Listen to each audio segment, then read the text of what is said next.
Hi hello నమస్తే welcome to my channel. మరొక food బ్లాగ్తో మీ ముందుకు వచ్చేసానండి. మనకిప్పుడు ఎండాకాలం తగ్గి వర్షాకాలంలోకి వస్తున్నాము. మన తెలుగు రాష్ట్రాల్లో ముఖ్యంగా తెలంగాణ, ఆంధ్రప్రదేశ్లో మృగశిర కార్తె అనేది చాలా ప్రత్యేకమైన రోజు. దానికోసం ఖచ్చితంగా అందరూ చేప మందు తినడానికి, చేప ప్రసాదం తీసుకోవడానికి ఎక్కడెక్కడి నుండో ప్రజలు వస్తూ ఉంటారు. హైదరాబాద్లో ముఖ్యంగా అస్తమాకు సంబంధించిన రోగులు ఎవరైతే ఉన్నారో ఈ చేప మందు కోసం పోటీ పడి మరీ వస్తూ ఉంటారు. అలాంటి చేపలు మనకు ఈ ఎండాకాలం వెళ్ళిపోయి వర్షాకాలం వచ్చే సమయంలో మన బాడీలో ఉన్న వేడిని తగ్గించి శరీరాన్ని చల్లబరచడం కోసం ఈ సీ ఫుడ్ మనకి సముద్రం, నదులలోని చేపల్ని ఎక్కువ తీసుకోవడం జరుగుతుంది. మత్స్యకారులు చెరువుల్లో ఏవైతే చేపల్ని పడతారో వాటిని ఖచ్చితంగా అసలు అలవాటు లేకుండా అలవాటు చేసుకొని చాలా మంచిదండి. చేపలు పిల్లలకు కానీ పెద్దలకు కానీ ఎవరికైనా దీనివల్ల చాలా ఉపయోగాలు ఉన్నాయి. అందుకోసమే మరొక్కసారి మీకు ఈ చేపల పులుసు అనేది మళ్ళీ నేను అప్లోడ్ చేయడం జరుగుతుంది. ఒకసారి చూడండి ఫ్రెండ్స్. చూసి మీకు నచ్చినట్టయితే లైక్ చేయండి, షేర్ చేయండి, సబ్స్క్రైబ్ చేసుకోండి. కామెంట్ చేయడం మాత్రం మర్చిపోద్దు, తప్పకుండా కామెంట్ చేయండి. చాలా అంటే చాలా లాభాలు ఉంటాయండి మీ చేపల వలన.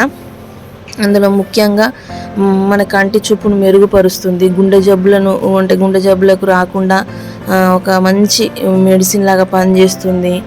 ఇంకా చాలా కీళ్ళ నొప్పులు కానివ్వండి, ఇంకా ఇతర రకాలైన వాటికి కూడా ఈ చేపలు అనేటివి చాలా బాగా ఉపయోగపడతాయి. ఇందులో మనం ఫ్రై, పులుసు అని చాలా రకాలుగా ఉంటుంది. కానీ మనకు కొంచెం ఫ్రై దానికన్నా పులుసు రూపంలో చేసుకోవడం ఉత్తమం అండి. ఎందుకంటే కొంచెం ఆరోగ్యానికి ఫ్రై కన్నా పులుసే బాగా పనిచేస్తుంది. అందుకని చెప్పేసి పిల్లలు కూడా చాలా ఇష్టంగా తింటారు. తప్పకుండా మీరు మీ పిల్లలు ఇవి తిని ఇది నచ్చుతుంది ఈ వీడియో అని చెప్పేసి అప్లోడ్ చేస్తారు. ఇది చేసుకోవడం కూడా చాలా ఈజీ అండి. మనకు ఆ చేపలకు అవసరమైన మసాలాలు ముందు ఇంగ్రీడియంట్స్ అన్నీ రెడీ చేసి పెట్టుకుంటే చాలా ఈజీగా తొందరగా అయిపోతుందండి చేయడం అనేది. నేను ముందుగా చూపించినట్టు జీలకర్ర, మెంతులు, ధనియాలు వాటిని మంచిగా సన్నని మంట మీద దూరగా వేయించుకుంటే ఆటోమేటిక్గా దాని అరోమా అనేది మనకు తెలుస్తుంది వేయించేటప్పుడే.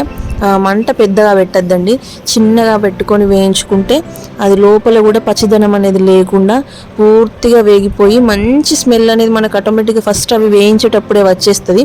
అందులోనే 1-2 లవంగాలు, 2 ఇలాచి వేసుకొని పక్కన పెట్టేసుకోవాలండి.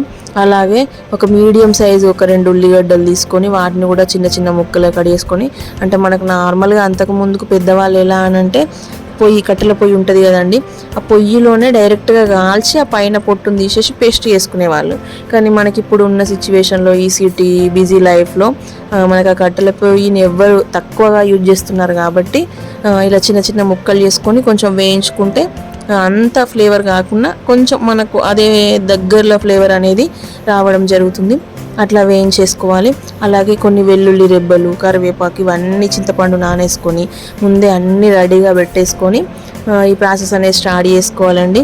చాలా ఈజీగా, సింపుల్గా, ఎంతో రుచికరమైన చేపల పులుసు అనేది రెడీ అయిపోతుందండి. చాలా సింపుల్గా చేసేసుకోవచ్చు.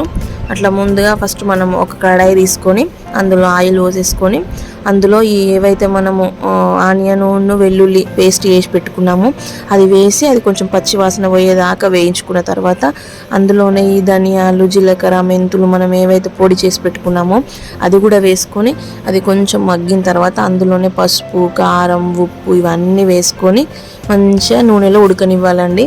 తర్వాత చింతపండు గుజ్జు వేసేసుకొని మనకి ఎంత కన్సిస్టెన్సీ కావాలి, మన చేపలు ఎంతవరకు ఉన్నాయి దాన్ని బట్టి చూసుకొని మనం వేసుకోవాలండి.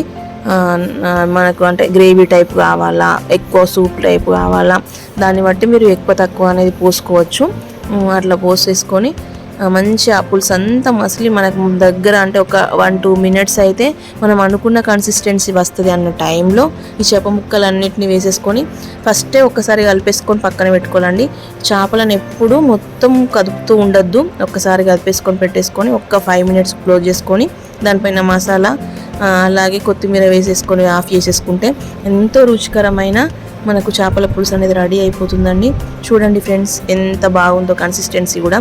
ఈ వీడియో కనుక మీకు నచ్చినట్టయితే లైక్ చేయండి, షేర్ చేయండి, సబ్స్క్రైబ్ చేసుకోండి, కామెంట్ చేయడం మాత్రం మర్చిపోద్దు. అలాగే ఈ మృగశిర కార్తెకి ఎంతమంది చేపల పులుసు తింటున్నారో నాకు కామెంట్ రూపంలో తెలియజేయండి. Okay friends, bye.